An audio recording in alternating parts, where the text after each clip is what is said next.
Hulk, তোমাকে চাকরি থেকে বরখাস্ত করা হলো। আজ থেকে তুমি এই অফিসে আসতে পারবে না।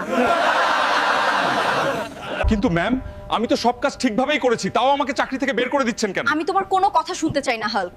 তোমাকে আমাদের আর প্রয়োজন নেই, তুমি এখন চলে যাও। হায় রে ভাগ্য, কোম্পানির জন্য এত গাধার মতো কাজ করি, তাও ম্যাম আমাকে ষড়যন্ত্র করে বের করে দিল।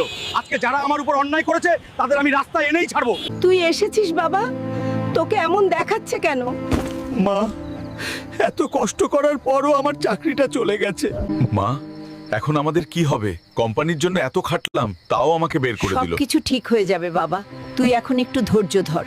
এই নে বাবা, আমার এই গয়নাগুলো বিক্রি করে তুই নতুন করে কোনো ব্যবসা শুরু কর। কিন্তু মা, এগুলো তো তোমার শেষ গয়না, এগুলো আমি নিতে পারবো না। তোর এগুলা নিয়ে চিন্তা করতে হবে না বাবা, এগুলোর উপর আমার কোনো টান নেই। কিন্তু তুই যদি কিছু করতে পারিস, সেটাই আমার সবচেয়ে বেশি খুশির কারণ হবে।